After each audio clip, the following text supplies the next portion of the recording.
but I'm not a fan of the Nordiques. I'm not a fan of the Flyers, the Predators, or the Avalanche. Did I name all the teams?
Leafs fans rejoice. Bergeron says farewell to the NHL.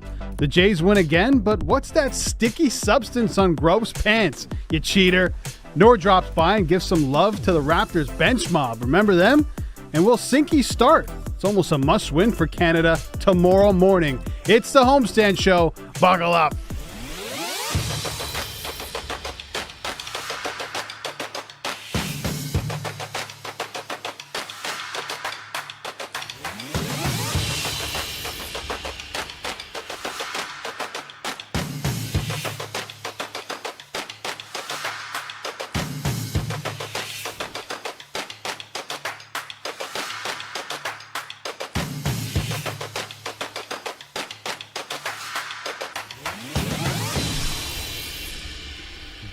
Oh, happy days in Leafland. I don't remember the last time Leafs fans were this happy. Patrice Bergeron retires. Leaf killer is out of the NHL. Had a great career. We'll get into that. Sean McCormick, James Sharman, Albert Vartanian here for the Homestand Show, live on the Homestand YouTube, Monday to Friday, 3 p.m. Eastern Time. We are live here. Let's talk about Bergeron. 19 seasons in the NHL, retires today. And if you go on Twitter, Leafs Twitter, this is a happy fan base. Yeah, Sure. is this like... It's a bit weird. Max Domi, right, Tyler Bertuzzi, John Klingberg. Is this the biggest news of the Leafs summer to date so far? Probably the news. biggest offseason news so far for the Toronto Maple Leafs. Matthews signing, when that happens, might be bigger. Yeah. I don't know, though. The goalie stuff's probably a little bit bigger. No, dude, it was universal on Twitter. Well, Twitter, sure. I just mean for the club. I wasn't being serious. I know, but I got to bring it back in a little the bit. hard-hitting analysis here. No, I just, I also disliked Patrice Bergeron. Somebody that can play a two-way game the way Patrice Bergeron can and annoy the Leafs forwards and the defensemen and put the puck in the net. Yeah, I'm glad to see him gone, but I don't know. What a player. What a player. It's the guy you'd want on your team. Twitter, Yeah. I have a cesspool that he wasn't a pest, though, was he? I mean, he was actually quite likable, He was just a good player. No flash. No. Just did his job professionally. Yeah. Everyone loved him, but he just destroyed the Leafs. Yeah. Destroyed them. Yeah. You know, for somebody that was like as good as he was, only a 3-time NHL All-Star, because no flash, because more of like a all-around player, not like it put up points consistently, but not somebody who blew you away, and that's why. But like, I don't know, I read that, I was like, man, that's got to be a mistake. He's a guy you would take that guy on your team anytime, similar to like a Brad Marchand, who's probably going to get to see next in Boston. You hate him, but you would love to have him. But Marchand is hateable, right? He is hateable. True. Bergeron I didn't find hateable as such. He just beat you through ability, not Just from better. being in your face, Just right? better. One of those guys you wouldn't see him or think that you saw him all game, then you look at the score sheet, 3 points and +5. Yeah. Yeah, you right? think he's getting One a of those C? guys. Who else? Milan know. Lucic? Well, No, they just gave Dave, I mean, Pasta? a big contract. Pasta or McAvoy, maybe? Is Krejci under contract? He hasn't retired yet. He's He the hasn't- next one. He's a free next agent. domino to fall. He's contemplating what Maybe he wants to do stays. next. I think it's Marchand. Marchand's not going anywhere.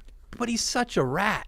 But he's a leader in that dressing room. For sure, but like, I don't know. He's not somebody to me that like. I mean, I guess again, I'm outside looking in. I'm not a part of the Boston Bruins organization. I'm sure he's well liked in the dressing room, but he's a rat to everybody else. yeah, I know. Great interview. Loves the media. Yeah, I love him. Right. I'm That's big part of the with, job right nowadays. Is being Marchand. a captain. By the way, 75 games played for Bergeron against the Leafs, 25 goals, 42 assists, 67 points. He's plus 28. Killed the Leafs. Stanley Cup champion, 2-time gold medal winner in 2010 and 14. World Junior champion, 6-time Selke winner. They'll probably change the trophy name to the Bergeron Trophy or whatever they want to change it to. They should Over do, 1,000 career points. They should change those trophies anyway. Yeah, I think so, right? Time. Yeah. he's in an illustrious club. Oh, here we The go. old triple gold club. Triple gold. Yeah, so you've won a gold medal at the Olympics, you've won a gold medal at the World Championship, and you've won a Stanley Cup. One of only 30 players to Name do the that. other 29, Sean. Frederick Modine? That's Hold on. Are he you won it serious? with Tampa, didn't he? Yeah, Freddie Yeah, of Modine. course. yeah. Wow, Wow, congrats. Freddie Congrats. Modine. He had a hell of a Peter clapper. Forsberg. I told you we'd talk about Peter Forsberg on the show. That's Right? why. Number 19. Yes, number 9. Freddie Modine, I think, won. I think it was. Remember they used to do like the team all-star comp, their skills comp, but with just Yeah. the team. He had the hardest shot for a while. Belter, but didn't score many goals. No, it couldn't hit the net. No. Could not hit Happy the net. Gilmore, man. Yeah, Happy Gilmore. Sadly. Stuff. What a shot. Hey, happy one. At least. Yeah, but yeah, the triple gold club. Good for him. So I wanted to go through like just noted Leaf killers. Bergeron on that list, and I was just kind of spitballing here, but Corey Perry, Stamkos, OV, Malkin, Gretzky, who we were talking about this off air, but you know, as a Leafs fan, and everyone does know that, when I was younger, I hated Gretzky. Because of 93. Yes. It's the same thing, and I mentioned this to you, like Knicks fans with Michael Jordan in the 90s, they hated Michael Jordan. Sure. You're killing their team, right? As good as he was, you know how good he is. You can hate players who are stars. That's fine. I think it's fine. And You that- don't have to like everybody. No. And that's why Perry's getting the hate these days, right? Yeah. Just because Yeah. it's most recent, like, and Oh, totally. scoring goals for when he played. He was in the Montreal series too. He right? was, yeah. And Remember then he against Tampa, he too. destroyed Tavares. Tavares. Oh, Remember, yeah. don't forget. With that dirty knee. Crushed him. And Yes. then another Leaf legend, speaking of legends, Yeah. Nick Foligno stepped in and fought Oh, him. that's right. Tavares was a Leaf Leafs killer. Tavares was a Leaf killer for a bit with the It seems Islanders. anyone that's from the GTA come to Toronto and they're buoyed up, they're jacked up, they've got family in the stands and friends, and they generally have good games. Anybody born in Ontario. Yeah. Against the Leafs. Pretty Yeah. much. Well, they brought in a couple Ontario guys, in Domi and Bertuzzi, but there's not much. Like Muzzin's from Ontario, Giordano's Toronto. Who's Mississauga? That's John Tavares. And then I think a couple like backup goalies are from Ontario, but not many. No, not many. Sam No. stuff? No. No, not no. But if you think about like that really good Leafs era between like 92 to 94, tons of players from Ontario. Yeah. The Muskoka era with the Muskoka 5 era, tons of Ontario players. You had Cujo, Steve Thomas, Darcy Tucker. Didn't Brian Burke try the same thing as well? It didn't work out quite as well. Yeah. Trying to get local-based Yeah, players. probably. Get rid of that blue and white disease, as they Yeah. called it. But they might need that. They might need some Ontario-born Well, players. let's hope so. Yeah, let's hope so. Jesus, hope it works. Anybody else on here? No, it's a Gretzky. I brought Jake Gardner as well. But, Jake Gardner. As what? As a Leaf killer? yeah, remember? We killed the Leafs. Yes, That's not nice. Yes, he was. He had The one Gardner really bad the giveaway in the Gardner playoffs. Expressway, as I I like to thought call he. him. I like Jay Gardner. I did? did He's too. a good I did player, too. really good player, a know what great you guys- skater, and was maligned in a tough area. It wasn't his bloody fault, Yeah. Will you look back at Mitch Marner the same way once he's gone? quite possibly. If they don't win. That's Yeah. another Leaf killer I had on the list as well. Just 100 points. Yeah, just 100 points. That's it. Yeah, and getting punched Also in a the great face. two-way forward. Yeah, exactly. no, Selke consideration. yeah, totally. Nope. No. Yeah, Enemy for of the future state. Bergeron Trophy winner. Again, Mitch another Marner. reason to hate Twitter, right? You just again a cesspool of negativity, and Oh, I know. and that's why It's people called like X now. Yeah, Sorry. sorry. Oh yeah, Yeah, that's yeah. right. Should we talk about this? Twitter X. Like I'm it's so got the confused. name's got to change. It can't just be X. No. Well, I went on yesterday morning, and Yeah. X videos was trending. Yeah. So I'm like, what's Oh. happened? Did Elon Not Musk Triple buy X. a porno website? And Yes, producer Ellie. So X is now what Twitter is called, Yeah. and that means I'm not sure what. I don't know. And where does Threads fit into all this? Threads is dead. I haven't already. Is it logged dead in. already? Yeah, I haven't probably. logged in until that day where everyone was signing up, and I'm like, I guess I'll do it. Have you been back since? No. No, have I. I'm a Twitter guy. I mean, You're an X guy. I'm not an X guy. No, don't confuse that. Don't, hi, a honey. triple No, X everything's guy. great. No, don't worry about Him and I'm Jason not an Love? X guy. You're an X videos guy, actually. I've seen your browser history. You 6. It's No, I'm joking. it's not good, is it? No, it's not good. Okay, let's go. Let's talk Weird. about. You're weird. That's fine. Some of the things you Are we, surf. are we segueing into sticky stuff now? No, or we're not doing stuff. later? We will Sorry. get to that. We'll have Jordan Horrobin of NorthStar Bets. He's going to join us to talk about sticky stuff and Michael Grove and whether or not the Dodgers were cheating. We'll get into that too because I thought Michael Grove was doing some very suspicious stuff.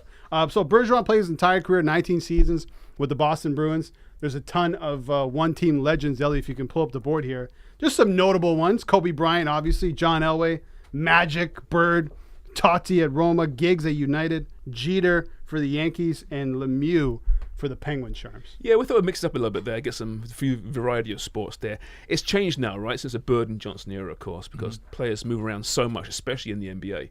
Yeah. But it's just still refreshing, I think, to see a player start his career and finish his career at the same team, same club, and be that successful as Right. Bergeron. It's great to see. He'll be a legend forever in Boston. Had he moved, a bit like Ray Bourque, right, went to the Avalanche late in his career to get that ring, but he He got got his ring it. earlier in He his got it, career, yeah. right? I wonder if Bourque had got one at Boston before, whether he would have moved. Probably not. Probably not. No. I would agree with you. And it's funny to look at the list of those players and just seeing, they're all legends, really, right? And it's because they have that staying power. Like they played a lot of seasons. They played a lot of seasons for those teams. Therefore, they're legends. You've got like even Steph Curry, who plays right now for the Warriors. He'll be on that list if he's not. I mean, the championships, he's already on that list. Mike Trout, Jose Altuve. Altuve will be a Hall of Famer. There's a lot of players that still fit that list. Yeah, I think so too. I got some honorable mentions. Tim Duncan, David Robinson. Yeah, right. Robinson, by the way, I was going through it. The only guy with a quadruple double.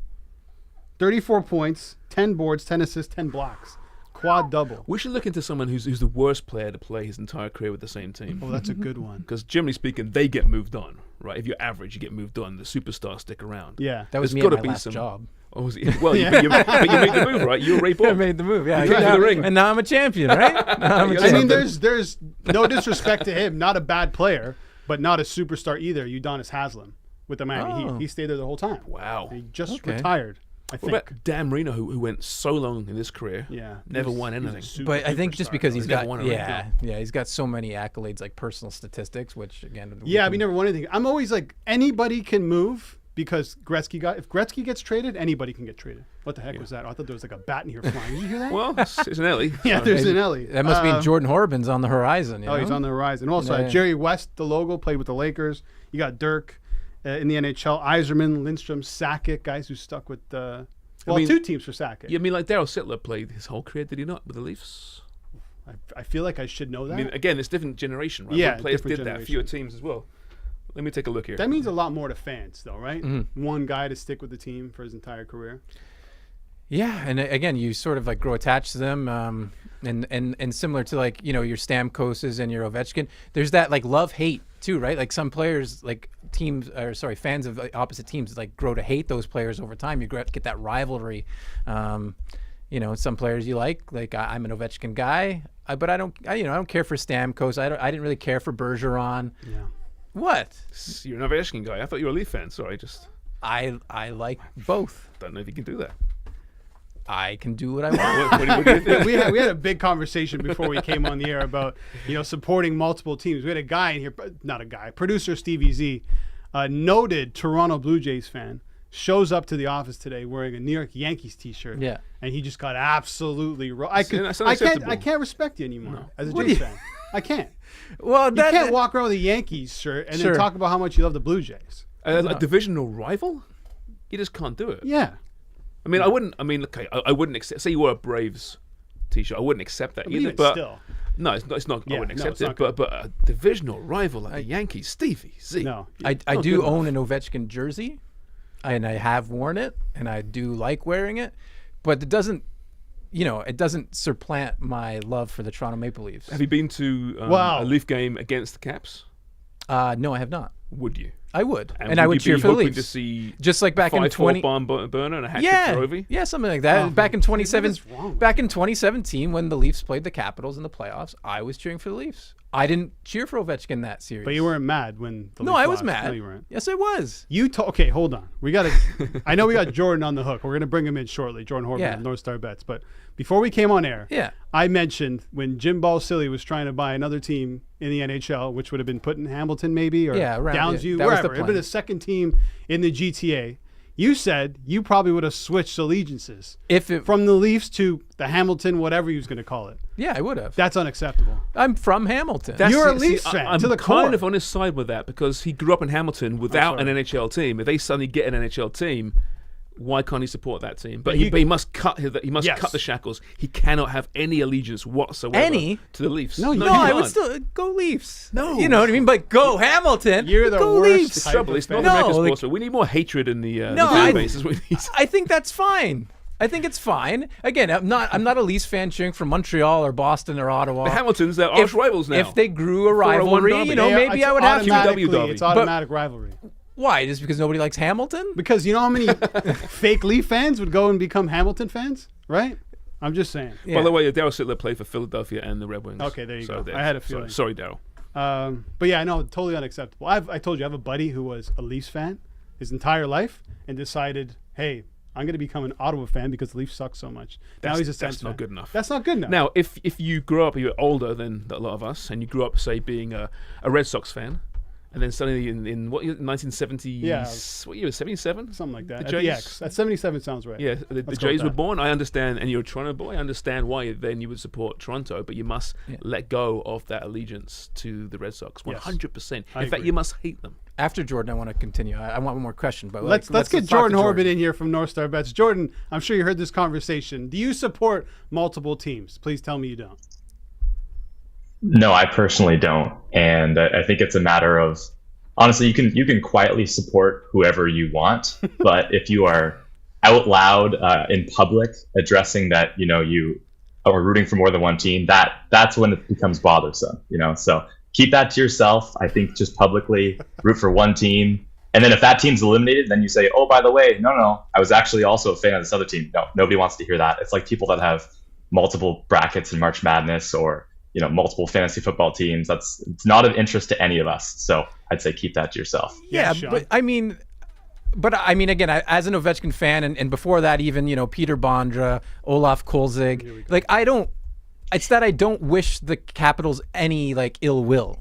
Again, I'm not outwardly hooray. I like to see Ovechkin do well. I want to see him break Gretzky's record, but I just think that it's okay to not have shame and cheer for who you want to cheer for. What happened That seems to real fine. sports fans is what I want to know. Hey, Jordan, what happened?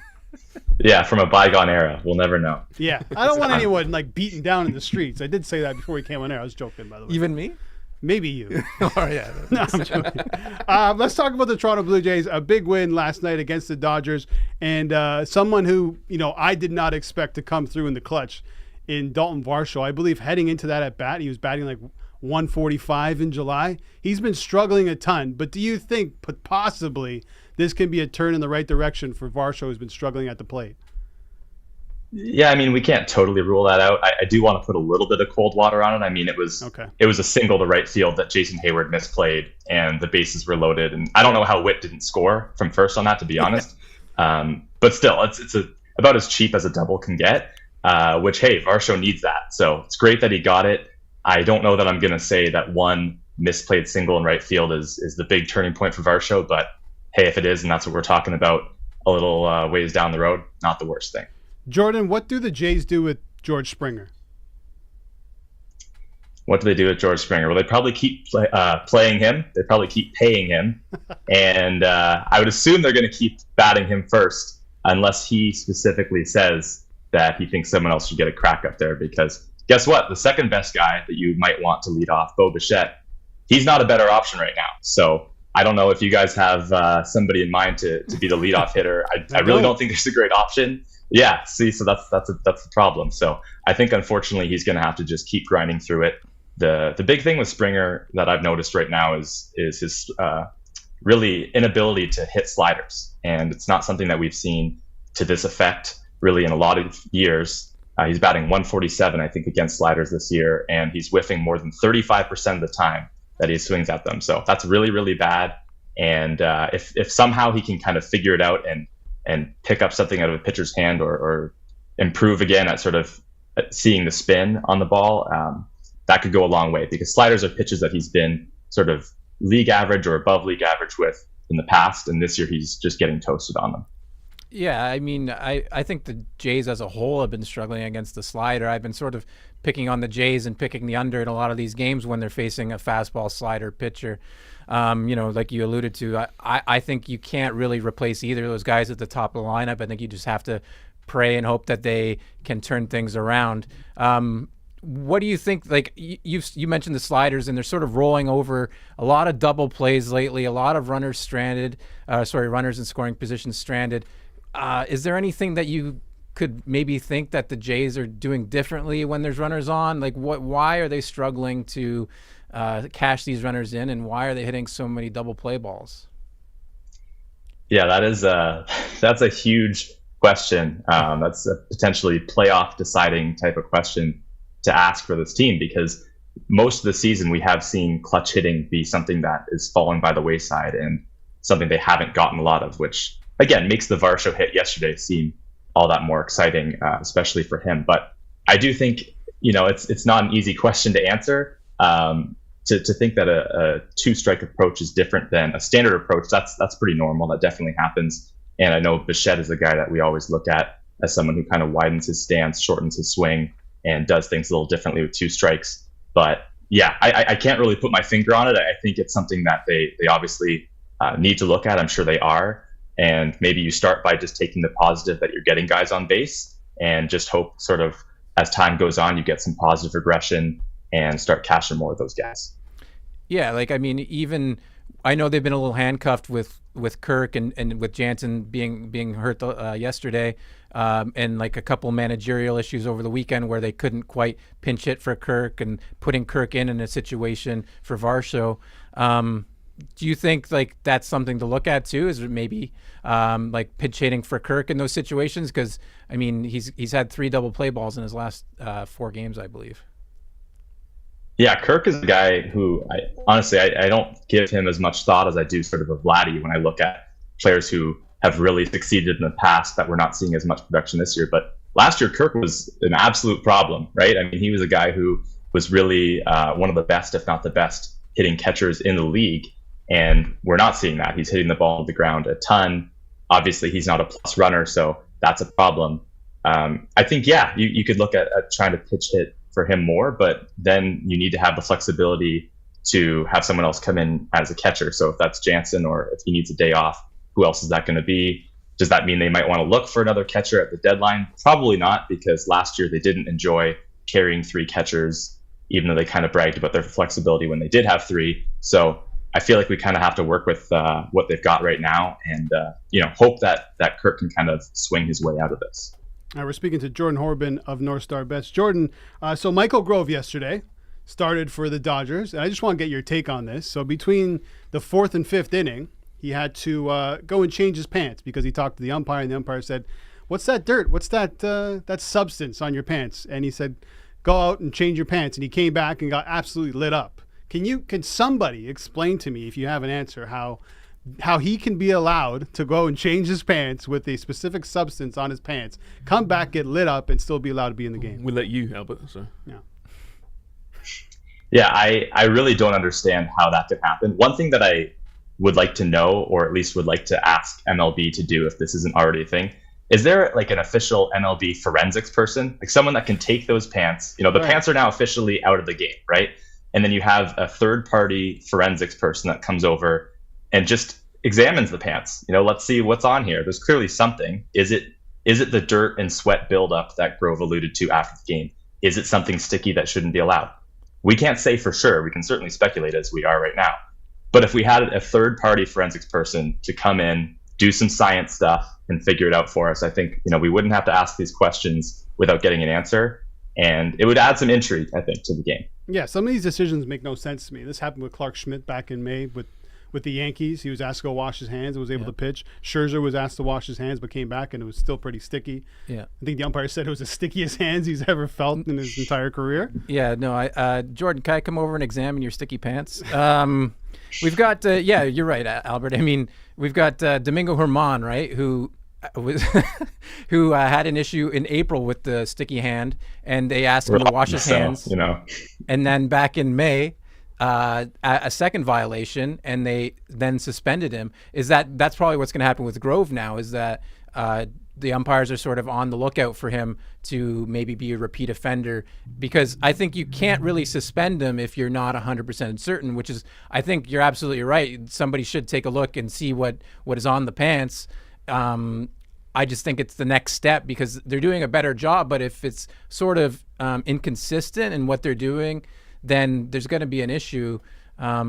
So that's what I think, is that they're going to have to just watch him more closely. Let's move along though, and on to how do you think that John Schneider has been managing the Blue Jays lately? Because we've seen him give a couple pitchers a quick hook. We've seen some issues with, like we talked about, Kirk rolling into double play balls when maybe you could have pinch hit for him.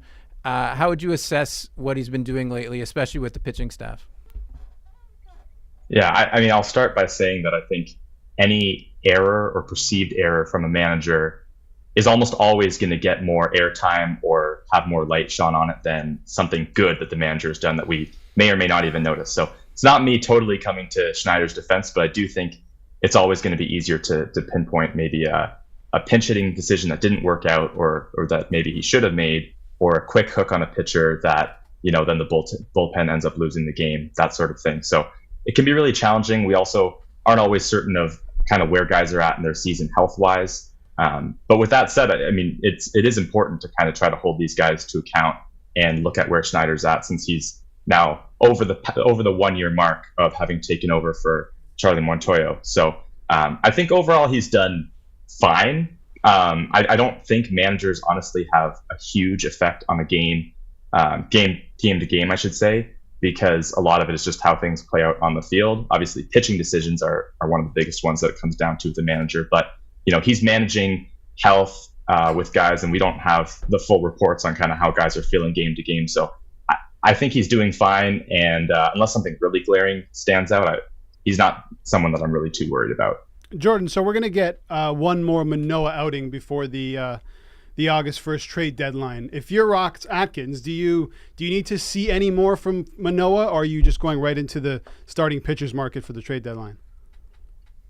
I mean, I wish we could see something from Hyun-Jin Ryu, right? That's a guy that obviously has been doing well in the minor leagues, and it was said, Schneider, I believe, said the other day that it's now unlikely that Ryu is going to pitch in the Angels series this coming weekend. So at most, we'll see one start from Ryu before the deadline.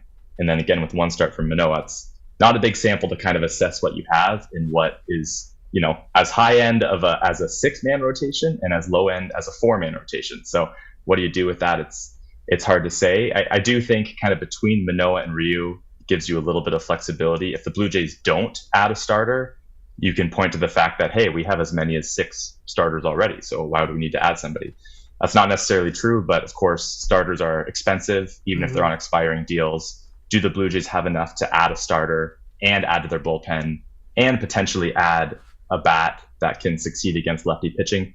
I don't know that they're going to do all those things, and I think personally adding a starter should be the lowest of the things on that list, despite how Manoah has been kind of shaky. Yeah, no, it's true. Listen, they're going to have potentially, like you said, a 6-man rotation. You can really trust 3 of them, maybe 4 if you throw in Kikuchi, so maybe it's actually not that bad. I mean, if you look at Manoah, and I said this earlier on the show, I think earlier this week, that he's looking like a bottom of the rotation type of guy. And if that's the production you're getting from him and you can trust 4 other guys, maybe it's not so bad.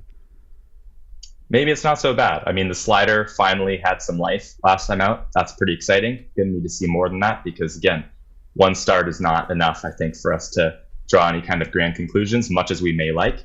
But I think it's a situation where you just need to see these guys. I really wish we could see Ryu more than once before the deadline, but such is life. Yeah, such is life. Jordan, thanks so much for doing this, man. We really appreciate it. Thanks a lot, guys. All right, Jordan Horrobin of NorthStar Bets. talking some Blue Jays baseball. You wanted to touch on something before we got to Horrobin about the multiple fans, multiple teams. I did. Do you remember what it was? No. Okay, I didn't think so. You said that. I'm like, I wonder what he actually wants to say. I forget. I think it had to do with rooting for certain players and then following them. Do you follow them from team to team, or does that make you a turncoat as well? If you like for example, like your favorite soccer player, if they, Cristiano Ronaldo, obviously not cheering for. It happens. Yeah. I really think that the branding of individual athletes nowadays is almost bigger than the teams themselves. A lot of people Huge discover in these players before they discover the teams. And they will, more and more now, you'll see people follow players wherever they go, which is a damn shame, quite honestly. Because there's nothing quite like supporting a team. No, it's true. It's going through the ebbs and the flows of supporting that team. I don't have an NFL team. I never have. I don't think I ever will. But I do. I support certain players. Like, I like to watch this guy play or that guy play, but I don't have a team. But you wouldn't get a shirt. Just No way. No, way past that. Way past that. But are you allowed to cheer for multiple players? Yeah, I'm sure. That's a great point. If I'm betting props, absolutely. Well, sure. Gambling. My fantasy team, sure. I'm not a big fantasy guy, but listen, if that's the case, then that's what I'm cheering for. Yeah. But I'm not going to go and buy a shirt. Sean X is a big fantasy. Yeah, Sean guy. X. Yeah, man. Disappointing, man. Honestly, I can't believe you'd abandon the Leafs that way. I mean, again, it's never a team is never going to come to Hamilton, so we don't have to worry. Have you seen that, by the way? Have you seen the movie, the Basili movie? Oh no, I haven't. The Blackberry movie. Yeah, Blackberry. Yeah, I forget what it's called. Jim Balsillie. Yeah, But Jay Baruchel. Jay Baruchel, yeah. Yeah. Oh, I want to watch it. I'm going to give it a whirl. We should watch it and then have like a movie review portion of So the you show. both haven't watched it? No. Okay, just so I'm clear here. But we will. Yeah. If you guys watch it, let us know. Okay. Coming up Hit us up in the comments. Coming up after the break, we're going to bring in Nor Zainab. We're going to talk about the Raptors bench mob from back in the day who were fantastic. And the Raptors now, what do they need to do? No identity. Is anyone actually looking forward to this season? And we'll talk about the promise that there was back then when the Raptors What did do a you bench follow mob. now? Fred VanVleet, is he the guy you follow? No, now, not you the can't team? follow Fred. Listen, unless you're getting some of the money he's getting paid, that's the only reason you follow Fred, because the Rockets are going to suck. Stay tuned. More Homestand Show coming up after the break.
Okay, welcome back to the Homestand Show. I kicked the guys out and I'm bringing in the best of the best. Nor Zainab, joins you right now. What's up, Norm? Wow, that was the kindest Dude. intro you've ever given me. Is it because Justin's not here? No. Are you sure? What do you mean? I'm always nice to you. Sure. Dude. Come on. Okay. How All you right, doing? sure. Everything good? Yeah, I'm good. How are you feeling? I'm excited about today. I actually I could go down a memory lane, think about the happy parts of the Raptors, the happy times that we days, left. the good old the good days. days. Speaking of the bench mob. Yeah, which seems like forever ago. And a lot of those guys have gone on to do really big things. One of them came back in Jakob Poeltl, and Fred got a big bag. DeLon Wright, he got paid at some point in his career as well. Yep. But you did a little piece on it and just decided to go back through memory lane, which after that we'll talk about the expectations for the Raptors this season, or the lack of, We right? go from good to immediately Right, bad right afterwards. Yeah, you know what? The craziest part of the whole thing was like the bench mob itself was so important, and a lot of those guys ended up getting championships. But a lot of them were also used to get us the championship, like Jakob Poeltl. He was a big part of that trade that got Kawhi Leonard here, which meant like what he did as the bench mob was so good that it got us a championship and a star as well. So I did a deep dive. I wanted to have a look again. Yes, if you're a Raptor fan, you know how sad it's been. It's been hard. We've been crying, graveling at whatever we could. But the 2017-2018 Toronto Raptors bench mob was probably, in my opinion, one of the best bench mobs in the NBA. Personally, my favorite, and this is why I had to do a piece on it. Everyone loves a good underdog story, but Toronto's 2017-2018 bench mob knew it too well. Pascal Siakam did not pick up a basketball until he was 17. Fred VanVleet bet on himself and went undrafted, and Norman Powell was a second-round steal. Today, they're champions while giving fans some of the best basketball on the way to it. But before that, let's walk down memory lane and rewind to 2015. Toronto took a page out of Adele's book that year and said hello to the Raptors 905. The roster then included DeLon Wright and Norman Powell. They also designated their time to Toronto Raptors of the NBA, where Norman Powell played 49 games while DeLon Wright contributed to 27. Raptors finished second in the East that season, just behind the Cavs with 56 wins. Toronto made it to the conference finals that year, but little did they know, this is where LeBronto would begin. On the brighter side of things, 2016 Summer League would be the first time we get to see the bench mob form. We saw the 3 first-round picks in Pascal Siakam, Jakob Poeltl, and DeLon Wright find their footing with undrafted Fred VanVleet and Norman Powell. The boys finished that tournament second with 4 wins and 1 loss. The fun, however, was just beginning. 2016-2017, they became G League champions. The Raptors 9-5 won their first G League championship just a year after being formed, and Pascal Siakam took home the finals MVP. On the NBA side of things, Norman Powell and DeLon Wright contributed for the Raptors in the playoffs, only to get swept by he who must not be named. But 2017-2018 was where the magic happened from October until April. The bench mob was starting to feel itself, and to help came the 23rd pick, OG Anunoby. The Raptors were the regular season kings after all, but the bench broskies helped them set a franchise record for their first seed in the East. They also set a franchise record for most wins in a season, ending with 59. This team was no longer relying just on Lowry or DeRozan. They had talented rotation pieces that could be plugged in seamlessly. Sometimes the bench would blow other starting lineups. They were outscoring opponents by almost 28 points per 100 possessions. Could have easily been starters for 20 other NBA teams. It was the best basketball to watch as a fan because the energy just never stopped. Just when you thought you were going to see the mid-range slow down, in came Pascal Siakam. If Lowry had to be subbed, VanVleet and Norm would be waiting, hungry to get on the court. Their chemistry and championship experience from the G League shine bright for everyone to see in the NBA. They trusted each other to be in their spot. They trusted each other to find them in their spot, and they trusted each other to make it from their spot. This was the best bench in the association. Yes, they got swept by LeBron for the last time that year, but fast forward to now. 4 of these guys are NBA champion, and 1 was used in a trade to bring over the NBA superstar that contributed to said championship. The bench mob that went from being counted out to becoming NBA staples. Yeah, that was an embarrassment of riches for the Toronto Raptors, and now they are far from that in terms of depth. I mean, to be honest, who knows who's going to start for the Raptors, who's going to be on the bench, expectations. It's good to look back, right, and see how well it was and how good it was back in the day, but it's just not that anymore for the Toronto Raptors. I think what's important there too is to realize what we did was we had a great bench mob, but we never thought to replace it. Like, I just thought maybe the front office or the coaches thought they were never going to grow up. Like, they were always going to be bench guys, so they never even looked to see what the other option could be after them when they became starters, which is what's happening right now. And we're looking to get that bench piece again. It's a little bit harder than it should have been. And I think that's also where you got to give credit to Dwayne Casey. Dwayne Casey was actually a development guy. And even though you had guys like DeMar DeRozan and Kyle Lowry be those main people, he still understood that you have to prioritize the development of your bench. And the Raptors, again, those bench guys were not the hottest picks on the market at all. Like, if you look at Pascal Siakam, he was a first-round pick, but Norman Powell was a second-round pick. Fred VanVleet was undrafted. So there was a lot of pressure on the front office as well as Dwayne Casey to do that. But the best part about that team, I think, was the fact that they were able to gel themselves in the G League. So when they came to the Raptors, they were already pretty much a starting lineup team, just now being pushed on the bench. And lucky for the Raptors, they ended up being so good that they really could have been used as a starting lineup for like probably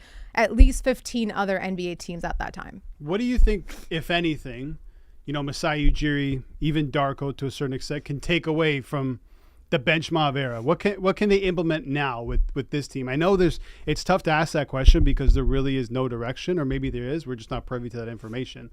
But what can they take away from that? I think a big part of that is to make sure that we're, obviously prioritizing the development. That's the number one thing. Nick Nurse kind of screwed up there a little bit, but that's the number one part, and that's where Masai's been very vocal about that too. He wants to see the development. He prides himself on that, and the big factor of that too is, we talked about it before, the Raptors are not the biggest hotbed when it comes to the NBA, so you gotta almost grow your talent here, which is what they did. But I think also moving forward, we gotta, bench mob isn't just a term used to describe how great they're playing on the court, but it's also just the camaraderie of a group, and that's what they're missing. They're missing that friendship, that brotherhood where they trust each other, they know each other, and that was built again in the G League. They did that with the Raptors 9-5. They came around in 2015. You've had Norman Powell and DeLon Wright as a part of it first. The year after came Fred VanVleet, Pascal Siakam, DeLon Wright, and those guys ended up being such big parts of it that they created their chemistry, and it just seamlessly came into the NBA. And that's what I want to see. I think we need to start a little bit further back and go back to the G League. Look at our guys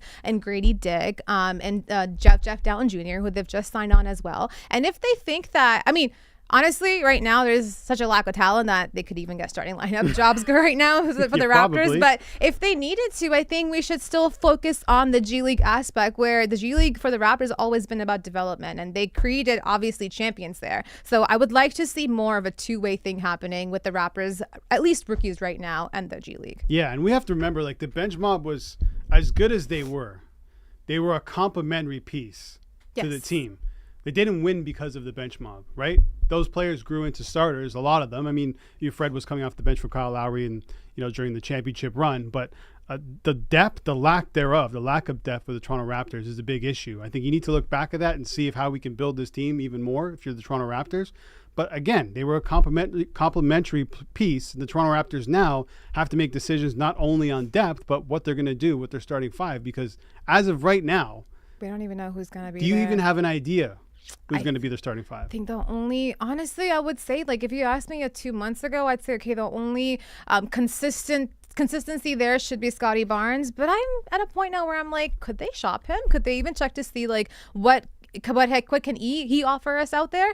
Since clearly Pascal Siakam never got them back what they wanted. OG never got them back what they wanted. Fred never got them back what they wanted. So I wonder if they wanted to really change things around, could the next guy be Scotty Barnes? And if that's the case, then anyone's on the table. So come October, this team could look completely different. We don't know. And the other part of it too is, like, if you look at what we had before with the bench mob, you had a rotation of guys with Lowry coming in, coming out, Fred VanVleet coming in, going out, DeLon Wright, Norman Powell, very good rotation guys who can be picked and picked out. Right now, your PG lineup is Dennis Schroeder and Malachi Flynn. Right. So I wonder if that's the worst PG combination in the league next year, if they were to stay put. And it easily could be. It's pretty weak, yeah. It's very bad. The problem is there's so much in the air still, right? It's play-in, playoff, or worse, stuck in the middle, which they kind of were last season. They got to the trade deadline and really still didn't know what they wanted to do. Became Ended buyers. up becoming buyers, and that just failed miserably.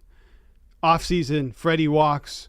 They extend Pirtle because they really had to extend Pirtle.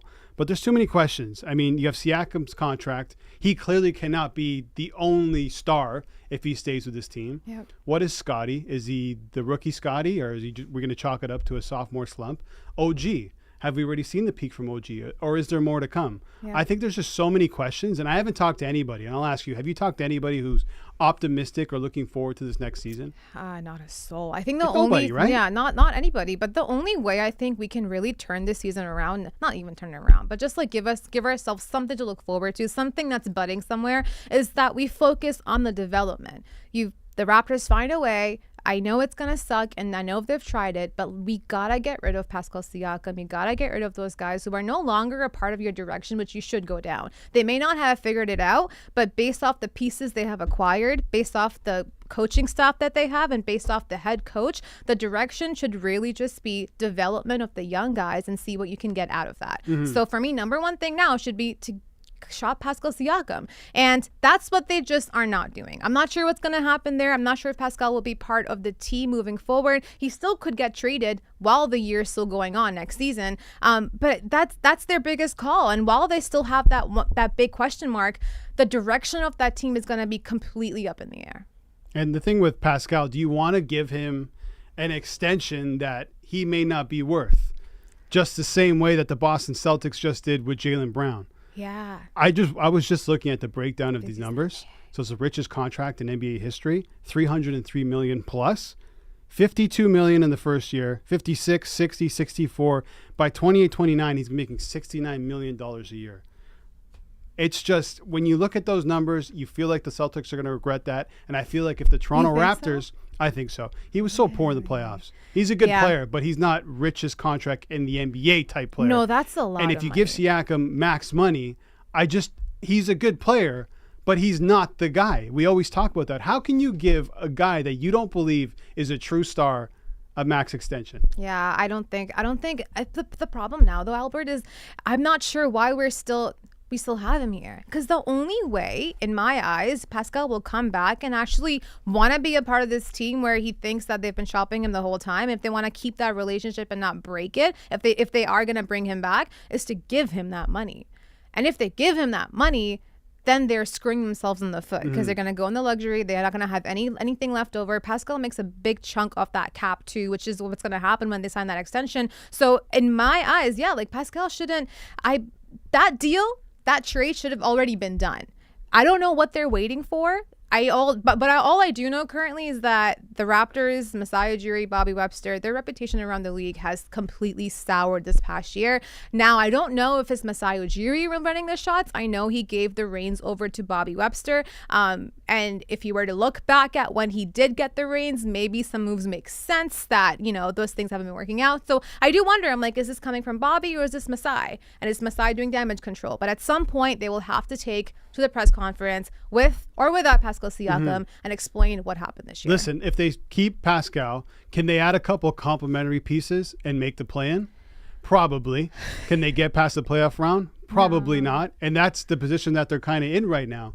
Look at Miami. I know Masai looks at Miami, but even they're looking for a second superstar. Yeah, Miami. And Damian Lillard, right? I know Lillard wants to go there, but Miami want him too, because they realize, okay, we can make a run with this team, but to get over the top, we need another guy here. And the Raptors are just so far from that. Yeah, well, Miami also, the thing about Miami is, like, people don't realize is they had a lot of basketball IQ smart people on that court. And maybe the smartest coach in the NBA. Absolutely. You have Jimmy Butler, who reads the court like nobody else, who's like the guy when it comes to clutch moments. You have Kyle Lowry, who we've been there before. He's the anchor of that offense. And then Kevin Love. Kevin Love's like probably one of the smartest guys when it comes to playing basketball next to LeBron James. So they were constructed not for the play-in or the regular season. They were constructed for the playoffs. And that's what they did, because they had the right veteran pieces around them with the right experience. Raptors, again, like, they don't have that. They don't have the guys. Yes, they've won championships. Yes, they had their big accolades and everything, but when it came down to being there for the moment, it kind of reminded me of DeRozan. They all just seem very scared of the light. Seemed like if one thing went wrong, it was like, well, I'm gonna lose this game anyway. Might as well chalk it up and leave it. So that's where we know this team, we know this core. I feel like we need to just close that chapter as gracefully as possible. And again, bringing Darko on to me shows that let's prioritize the young guys. You brought in Grady Dick for a reason. You have Scotty Barnes for a reason, who had a very low year last year based off of the fact that the team was not well constructed at all. Now you brought on Grady Dick, and you have Jeff Downe Jr. You have a bunch of guys on the roster off the bench like Kristen Koloko and Precious Achiuwa who have potential to get there. Let's look at them and let's add more pieces for them. Yeah, and they're banking on a lot of potential, which usually means there's going to be some bumps on the road. It's just it's so frustrating. I can only imagine for, diehard Raptors fans to not know what this team is doing. I mean, you just laid it out perfectly there. I mean, just looking at it from afar, Darko, all these young guys, a couple guys who still need to prove themselves, maybe a budding star in OG who could potentially get better. Who knows? We can get from Gary Trent. Schroeder is a vet that can help those guys. Yeah. It just looks like a team that can possibly make the play-in, but if they don't, it's okay because they're still developing. Yeah, exactly. That's the point, right? You only have that one piece left now in Pascal Siakam. I would have argued that it should have been Jakob Poeltl as well, but when you give up a first-round pick to get expiring contract, you better sign him on and sign him on long. So I'll let that slide, but Pascal Siakam, I think that's something that that chapter should be closed soon enough, just for both parties and for the fan base itself too. And we all know what it takes in the NBA to win. And the Nuggets just showed us that. You need a star. You need maybe two guys, a complimentary guy, and a bunch of really good complementary pieces around. That's how you win in the NBA. Are you saying screw the Project 6ix9ine? No, man. You need stars. Going forward, F that. In the NBA, you need true stars and true closers to win. And Masai, and if anyone who knows that, it's him because he made a move to bring in that guy. Exactly. And the thing that I don't get to is why do we run away so much from traditional basketball? I love the idea of a short, sometimes maybe pudgy point guard. Give him a nice center next to him who's towering the freaking league and towering the court. You guys have the best duo now, and get them guys around the perimeter that can make their shots. That's it. That's all you need. And it's Project 6ix9ine, this, point forward, power forward, whatever. Let's just... that we tried it, bury it, and move forward and figure out what's next. Yeah, tried it, didn't work, made mistakes last season that they probably shouldn't have made, and now here we are. Just make a decision, let the fans know what the hell you guys are going to do. Noor, great piece. Thanks for joining me. I appreciate it. Thank you. All right, coming up after the break, Sarah Peraria and James Sharman are going to join me. We're going to talk some Women's World Cup. The ladies got a big game against Ireland tomorrow morning. They drew their first matchup, so it's almost a must-win in this second game, but if they really want to keep destiny in their own hands, it's must win for them against Ireland. So coming up after the break, we'll have Sarah Peraria and James Sharman join me.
Homestand Show. Sarah Pararia joins us, James Sharman, for a little Room 442 footy chat. And as much as I want to start with the Canadian women's national team and that big match they got coming up in a big important tournament that's called the World Cup, we have some news. The Canadian men's players decided to come out with a statement, but with less than 24 hours until game time.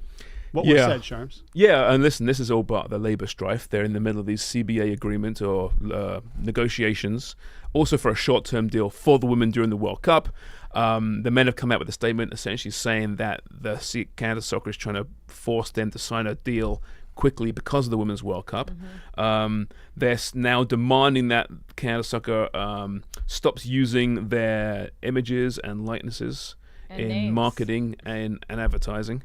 Demanding that right now. They're saying that Canada Soccer is reneging on the deal that was pitched previously by Canada Soccer and the previous president, Nick Bontis. Canada Soccer says that was never approved by the board and by the chief financial officer. It's a massive mess. Yeah. We know it's a mess, Sarah. It continues to be an embarrassment. Yeah.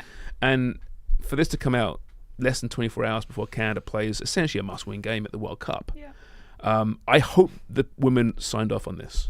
Yeah. I really do. But it's just been dropped now, this news. We don't know much more than this. I guess you use the platform you have, and it's a World Cup, use that platform. But once again, it shows they are a long way away from any kind of deal between Canada Soccer and the players. It feels like it's just getting worse, right?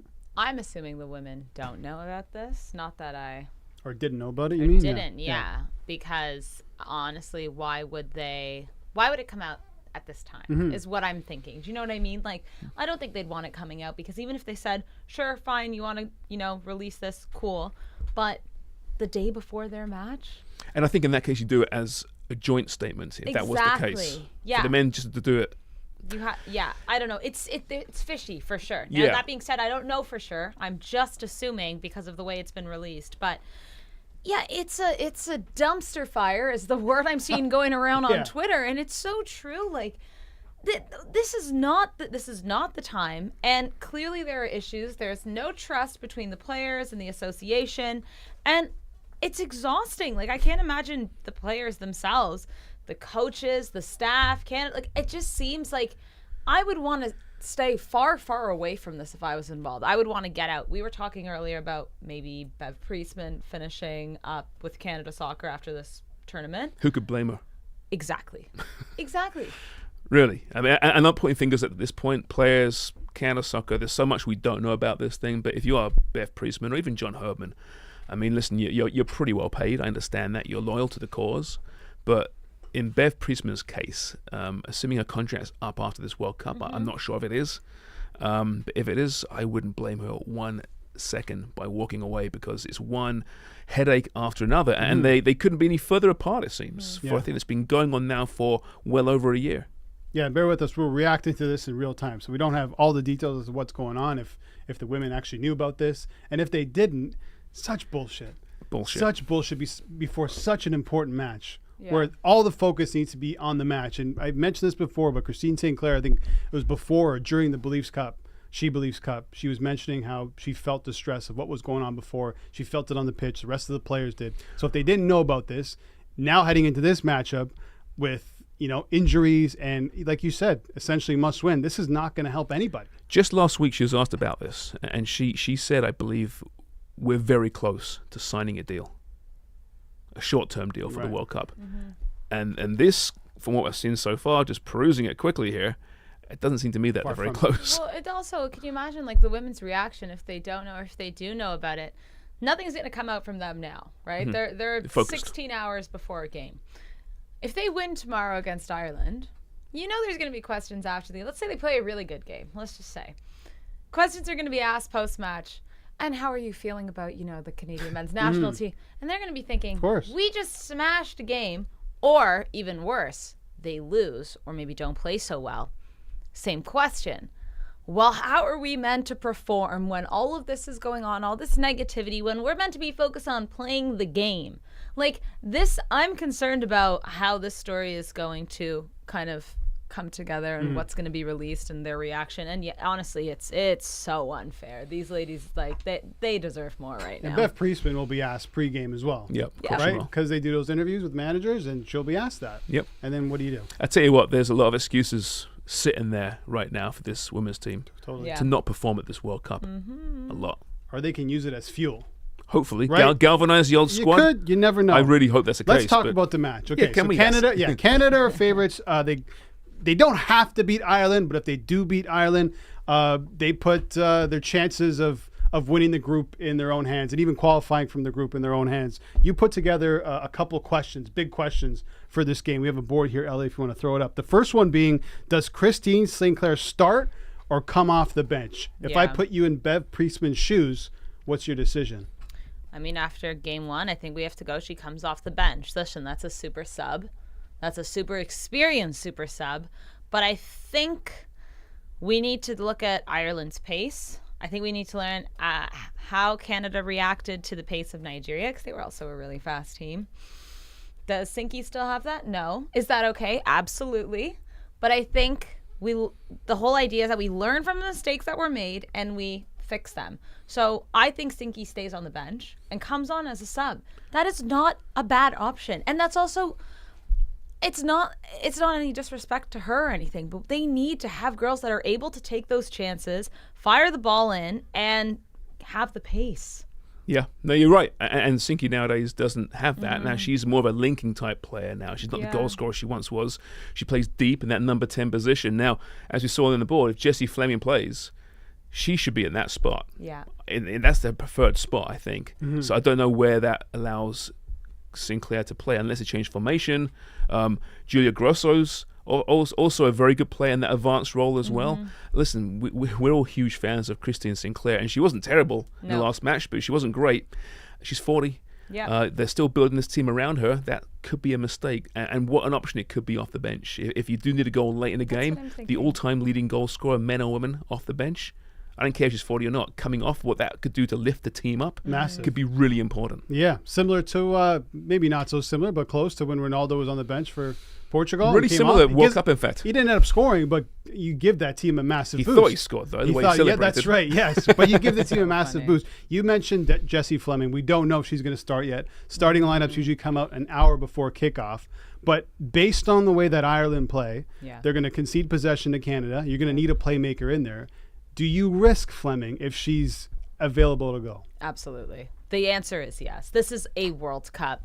This is maybe the last World Cup for a little bit that Canada are going to be the team that they have been for the last 4 or 5. They're obviously going through a generational shift with some of their players, and with everything going on with Canada soccer, who knows what might come of this. So I think this is the biggest, so put that all aside. This is the biggest tournament in football. It comes once every 4 years. You risk it. I don't care. You risk it. And I'm sorry, Chelsea. I get that the clubs are involved too, but this is what the players are dreaming of. This is what they play for. It's the biggest tournament in the world. And they're not playing till October, right? The WSL. Yeah. So they can wait. Yeah, listen, and we're hearing that she is going to, or more than likely, start this game, and she should. She's the best player on the pitch in this match if she plays. Yes, got a calf injury, we know that. She's a creative force. This team's been lacking horribly the last number of games. They need her in there, and like you said, Ireland play a certain way. They'll be direct, but they'll sit back, very deep block, and she's the type of player that can unlock that. So absolutely, if she's healthy, and it sounds like she is, you have to start her. Yeah. Sarah, where does Chloe Lacasse fit in all this? Well, we saw her come off the bench against Nigeria, and she played pretty well, and people were questioning why didn't she start. I think she should get the start. She does have the pace, and I mean, she gives Canada that opportunity to take those chances, which has been the storyline of Canada so far, right? Who's going to score those goals? Well, it could be her. And the thing is, we know with Janine Becky not being here, somebody has to step up, and why not bring on someone that it could be that person? Like, I think Bev needs to. She's brilliant. She must start. Yeah, like Right? I mean, the second half, they look so much more dangerous. Evelyn Vienne, too. I think she'll probably start as well. Deanne Rose is coming off that Achilles injury, missed 9 months of football. Probably shouldn't have started the first game. She's a wonderful player, but not when you haven't played hardly any football in recent months. I think they said she played 30 minutes or something before. Yeah, That's I know. crazy. Heitima, does she go central? Does she go wide? Maybe she keeps her position right now. Maybe But I think you can see a Heinemann very starts on the different front bench three. too. Maybe, but there's Leon. There's so many question marks. Yeah. I'm really excited about this 11 coming out at 7 a.m. Eastern tomorrow morning, which I'll be up for, by the way. Oh, we'll You be will up for. Gotta watch We'll it. be up I'm for. looking forward to this. But yeah, because I have no idea. But Yeah. it could be a very different front three. So I feel like I should mention, if Canada does come out of this group and they finish second, most likely going to play England and then Germany if they somehow get past England. If they finish first in the path of Denmark and France, still tough, but better. I mean, do you think they're looking at that? Do you think Beth Priest is looking at that, or is it just one game at a time? Let's see. You got to win each game, right? I mean, simple as that. Of course, you want to finish in first place. You want to avoid England. And Australia in the next is round. far from a gimme, especially if Sam Kerr's coming back. Absolutely. Yeah, I think maybe initially they were thinking about trying to avoid England, and I'm sure still it's in the back of their minds. But right now it's game by game. They got to just win tomorrow, then Australia. And you're playing to win tomorrow. You're not playing for a draw. Yeah, Yeah. exactly. So at this point, they have to. I think they just have to get out of the group, and then that's a whole other can of worms. like I said though, and God, let's hope they get out of the group. But there's a lot of reasons and good excuses why they might not. Yeah. This can end up being an extremely happy story. Yeah, let's actually hear what Bev Friesman had to say let's go. about Ireland and the team that they are. I think dynamic. I think the way that they play and how they put them into attacking positions, we've got to respect Ireland. I think at the end of the day, you've seen top 10 teams who've won a World Cup, go and only beat them 1-0. And by no means are we going into this game thinking this is going to be an easy game. I've seen their level of passion and spirit. But again, I'll only reiterate that we know exactly what we need to do, and I'm hoping our quality and experience can help us do that, but I know they ain't going to give us 3 points very easily. I think from my perspective, we have to match it and hope that our quality shines through, but definitely, first and foremost, match that passion, hard work, horrible team to play against, and that's what we pride ourselves on, so we 1,000,000% have to match that first.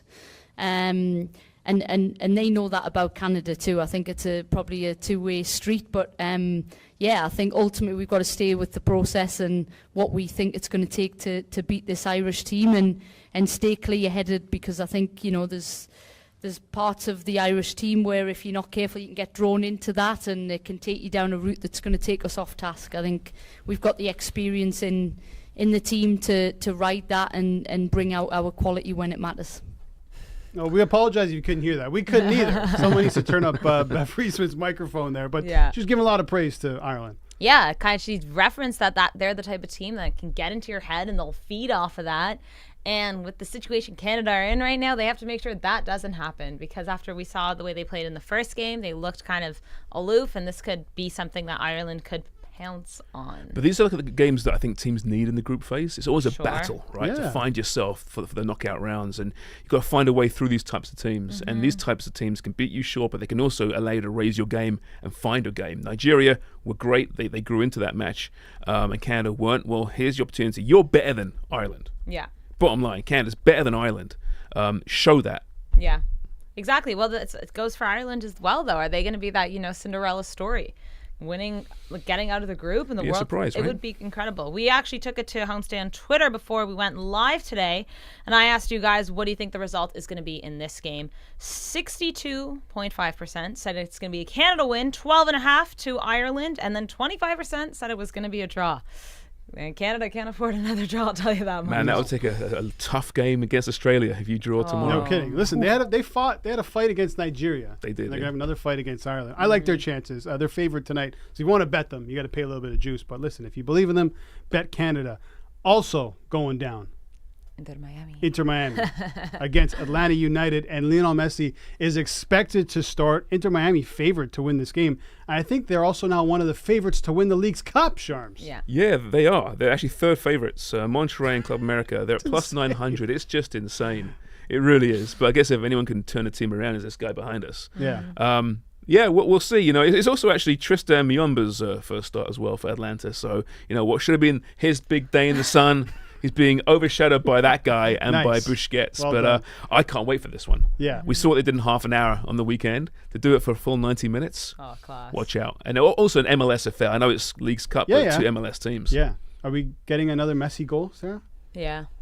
Like Yeah. bank on it, hammer Yeah, down. It's I'd minus hammer money it. right now. It's like minus 110 for Messi to score. Yeah. I mean, anytime I think they had, but it was his first goal was like +3 something. If he's first goal scorer, sorry. Well, no, in the first game it was minus money as well, and then So it incredible. opened for this So game at incredible. plus money. Yeah, we missed it. Yeah, we just missed it because Just everyone's missed it. betting it. They're like plus money for this guy to score against the MLS team. Yeah. And it's probably going to happen. I like Joseph Martinez, by the way, his former Yeah. team in Atlanta, plus 150. They're working Look well out. together, right? There seems to be a bit of a Well, connection people there. forget Martinez has been poor for Miami, right? But he was one of the top players in MLS for 2 or 3 years Yeah. at Atlanta against his former team.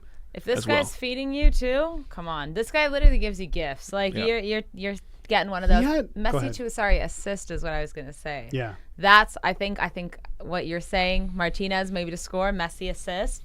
He's that guy. It feels like watching that last game against Cruz Azul, and I mentioned this to you on the Parlay Show right here on the Homestand Show, that it seems like Messi had a lot more space, a lot more room to operate. And if he gets that type of room against a team like Atlanta United or any other team in MLS or Leagues Cup, he's going to destroy them. So is Busquets, right? Yeah. It just felt like they had so much more space than everybody else on the pitch. I think if they're playing both for 90 minutes as well, which Tata Martino alluded to, that they're going to play the entire game, you're giving them way more chances to score a goal and play some really beautiful football. And just don't give away free kicks, right? Yeah. As I we know mean, what happens then, Not don't the we? only way he scores, right? Messi is plus 150 for an assist. Busquets is plus 400 if you guys fancy How much for an the hat assist. trick? The hat trick, that's a good question. I'm going to have to find that one. I mean, it's Messi. I mean, it's ludicrous we're even discussing this, right? But Well, we're Can you talking imagine? about Holland during the Premier League, right? exactly. So- I was betting Hatties every week with Holland. You really were, actually. hat- To score 3 or more, plus 2,200. That is not bad. it! Tell That you might what. be worth a bet. Tell you what, Sharms, you James. doing it? man for the big occasion. Do it, James. Sharms is back on it. Okay, well, we're done. There's a lot to look forward to. You got Canada against Ireland. You got the Jays tonight against the Dodgers. You got Messi against Atlanta United. Labor woes. Labor woes, yes. Yeah. Matt Murray news maybe dropping soon. What? Dude, there is a lot going on, and we'll continue to talk about it tomorrow right here on the Homestand Show on the Homestand YouTube. We're live Monday to Friday at 3 p.m. Eastern Time. Follow us on Twitter, and on your way out, please hit the subscribe button, like button, and comment on how much you really love the Homestand Show. We really appreciate that. Thanks for watching. We'll be back tomorrow.